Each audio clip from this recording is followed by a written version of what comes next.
I feel honored here for a special reason. 21 years ago, my other mentor, Jack Kemp, was given the very first of these awards. He loved receiving it.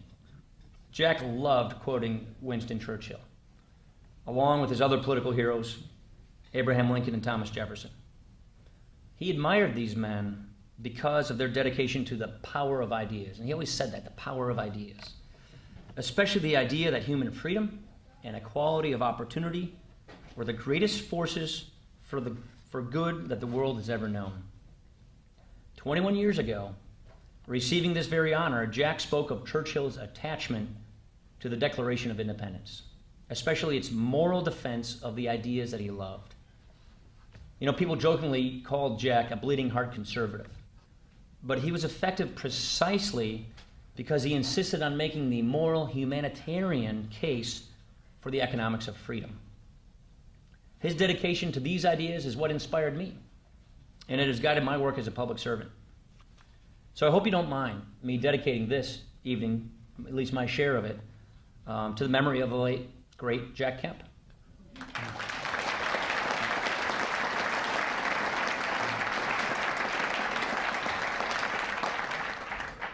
But we come together tonight under very different circumstances than those which Jack received 21 years ago. In 1990, the Cold War was drawing to a close. The great threat to America was being neutralized, thanks in part to the economic revitalization led by Jack in Congress and President Reagan in the White House. Jack's supply-side revolution laid the economic foundations that were critical to bring down the Soviet Empire. Today, we face a new threat, a gathering storm, whose primary manifestation is the shadow of our ever-growing national debt. This shadow hangs over businesses and workers who face a struggling economy and the rising probability of greater turmoil ahead given our dire fiscal situation. This shadow hangs over senior citizens who wonder whether Washington is making empty promises to them about their retirement. And it hangs over parents, most of all, who openly wonder if they will be the first generation in American history to leave their children with fewer opportunities in a less prosperous nation than the one that they had inherited. We hear rumblings of the storm coming from Europe. We hear the chanting of angry protesters, the shattering of glass, the shouts of lawmakers as fistfights break out in European parliaments. And the rumblings are getting louder here every day, because instead of learning from Europe's mistakes, we're repeating them. Europe is learning the hard way. What happens when you suddenly run out of road to kick the can down? And now its citizens are paying for the consequences of decades of empty promises. Churchill himself put it this way: there are two ways in which a gigantic debt may be spread over new decades and future generations. The right way, he said, would be to make the utmost provision for amortization which prudence allows. The wrong way, he said, would be to aggravate the burden of debt by fresh borrowing, to live from hand to mouth and from year to year, and to exclaim with Louis XIV after me, the deluge. I don't need to tell you what path we are on. It is not too late to get this the right way, to get back on the right path. But there are two components to getting this right. The first is to follow Churchill's advice. Prudently restrain government spending while avoiding the kind of tax hikes that would stifle economic growth.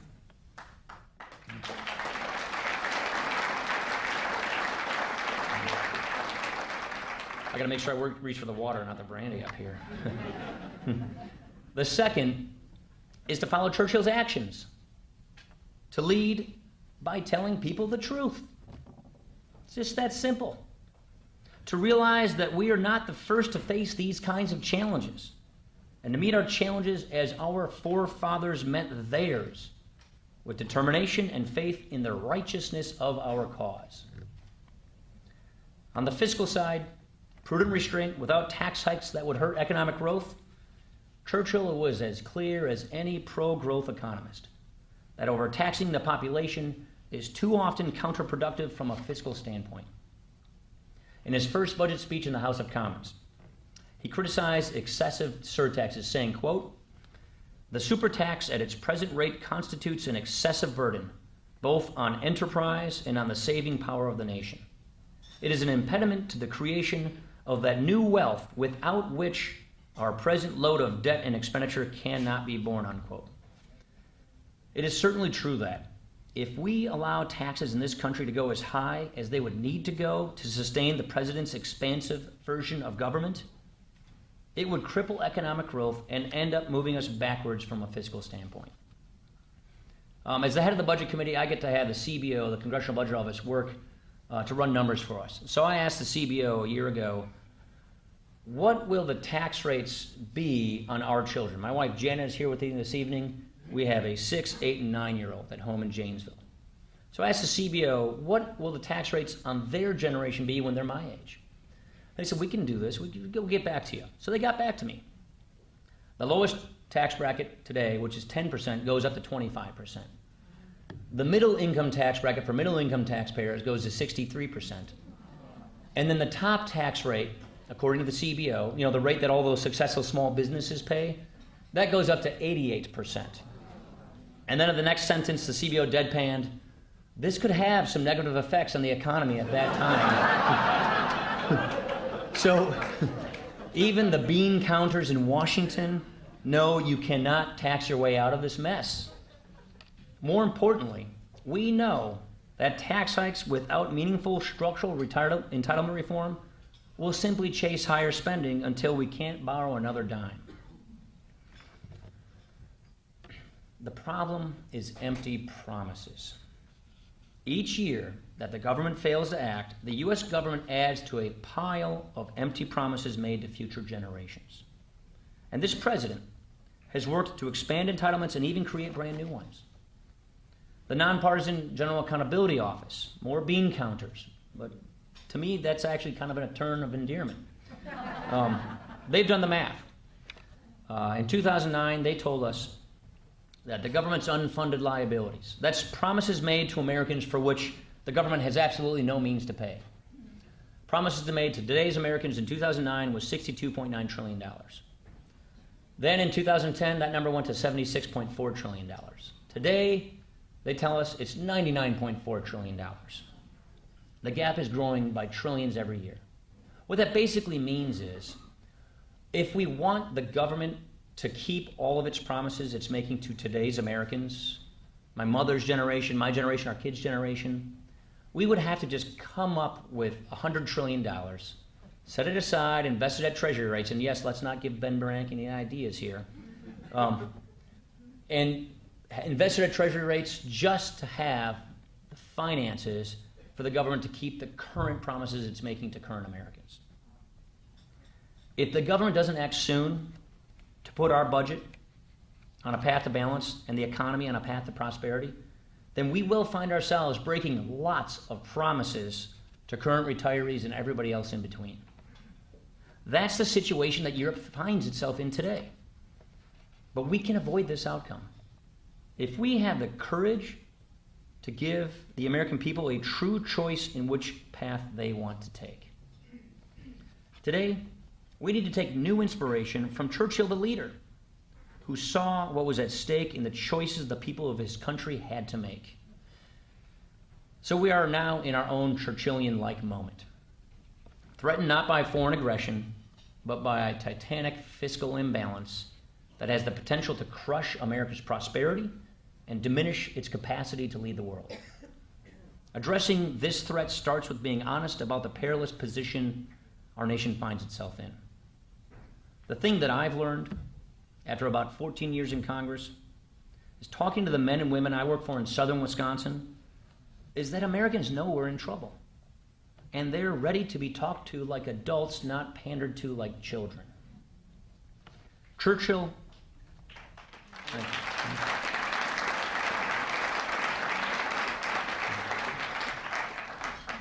had a great faith in the good sense of the British people.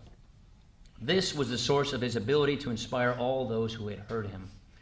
He didn't merely believe in his words. but also those he was speaking to. He respected them. His optimism helped the English people take on the aggressors abroad, confident that they would prevail. In the darkest hours of World War II, he urged the British to deserve victory. Remember that poster? If the people kept working courageously, year-round, success may not be guaranteed, but if it did come, it would be earned. He knew the people could be relied upon to make the right choices once they knew the facts, no matter how somber the facts were. If there is such a thing as an unforgivable sin in politics, well, to Churchill, that sin was the refusal to tell the people the facts they need in order to act against an impending threat. Quick Churchill story. In the mid-1930s, Tory Prime Minister Stanley Baldwin admitted that he had deliberately withheld the truth about Germany's building up of arms. He did this because the British people were so pacifist that Baldwin thought his party would lose the election to the pacifist opposition if he were to warn of the growing military threat. Churchill was indignant, not just about the lie, but about the insult to the people. For Baldwin to fail in his, quote, duty in regard to national safety because he was afraid of losing an election, Churchill said, was an incident without parallel in our parliamentary history. This was less than justice to the spirit of the British people, unquote. In that same spirit, it is less than justice to the American people to paper over the profound choice we face about the direction of our country. One path leads to debt, doubt, and decline.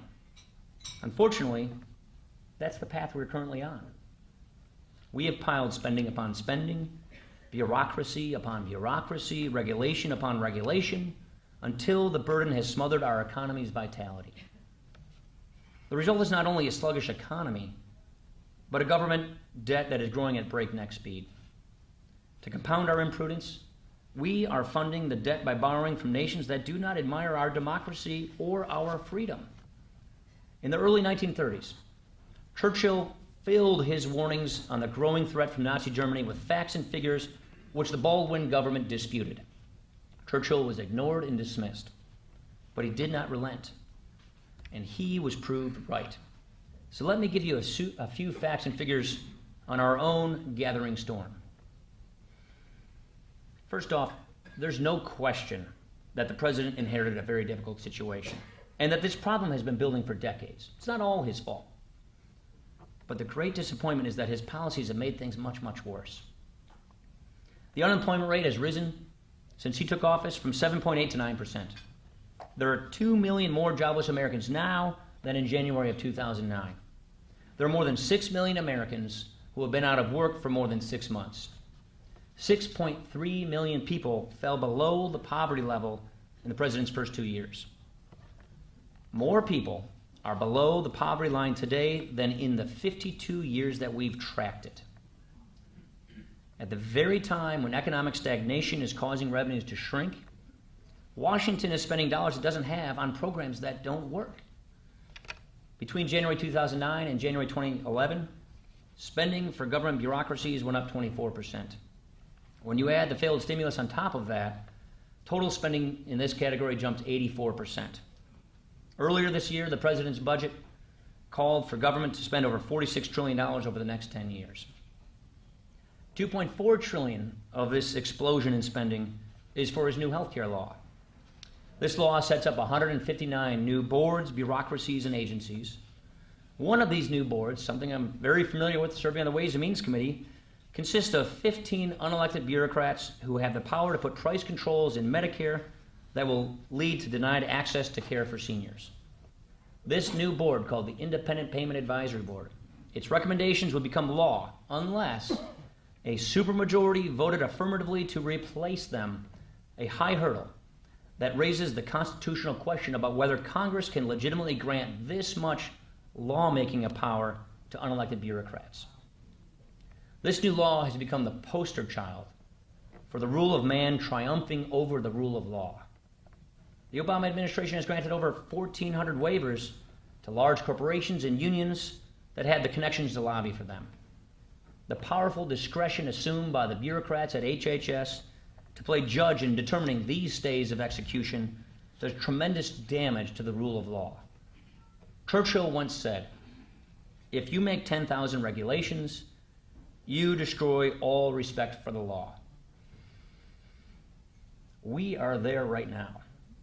This administration imposed 3,503 new regulations in 2009, 3,573 in 2010, 68 a week, and this year there are 4,257 more regulations in the works. 219 of those regulations coming out of government this year each cost an estimated more than $100 million each on the economy. Look, when the economy isn't growing enough to create jobs for workers, why would government make it harder for job creators? And it's not just new regulations.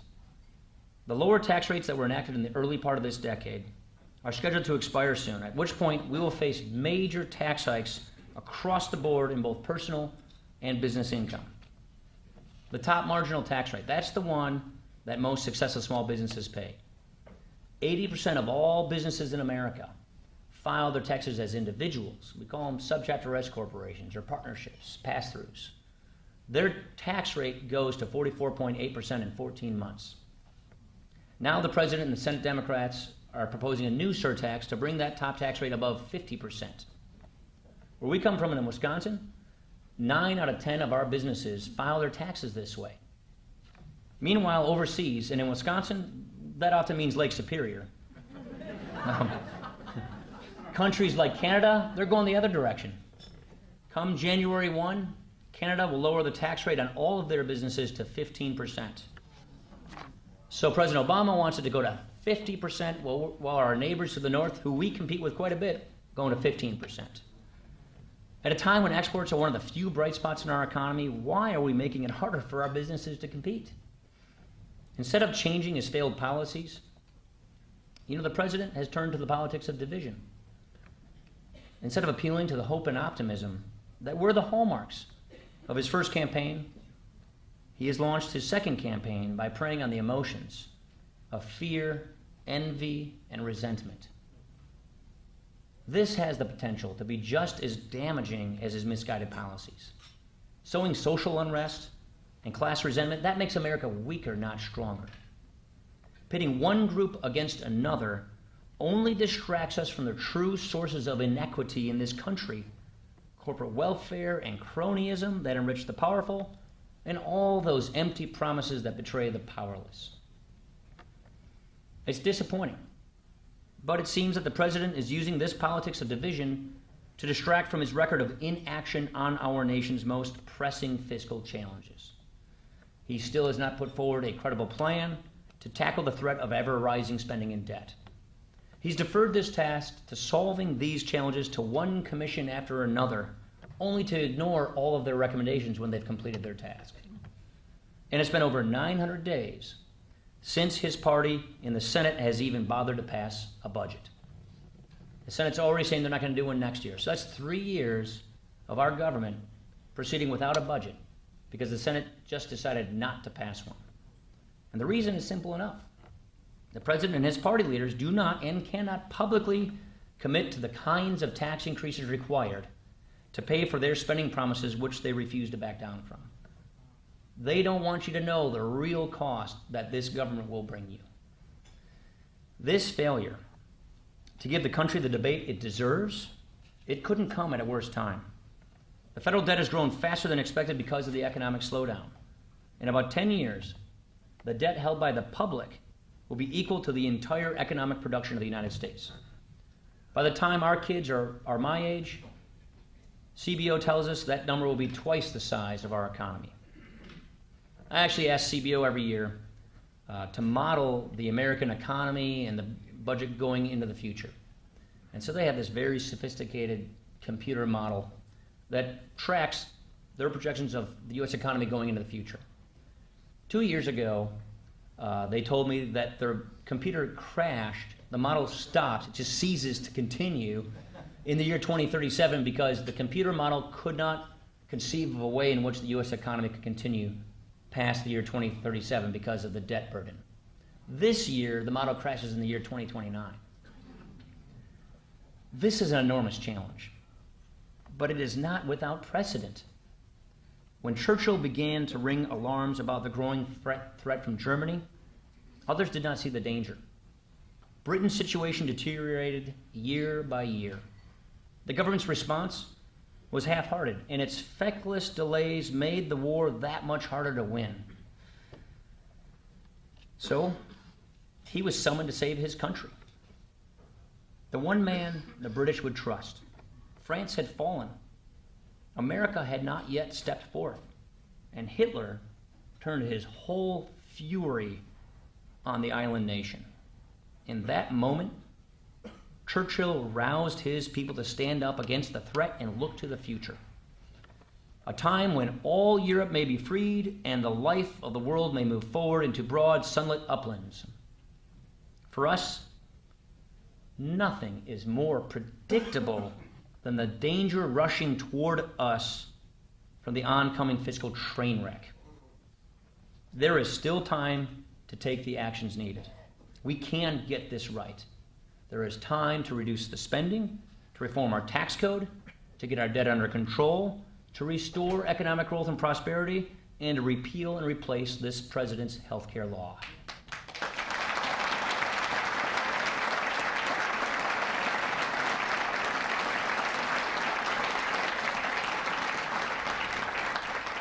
And that is exactly what the budget that we pass in the House, the Path to Prosperity, does. It initiates these reforms. Problem is, we lack a partner willing to meet our proposals with equally honest alternatives. The biggest problem is timidity, lack of political will, fear of losing the next election for speaking the truth. What would Churchill think of those who remain in denial at this moment? What would he think of those who believe that the American people lack the character to save our country from collapse?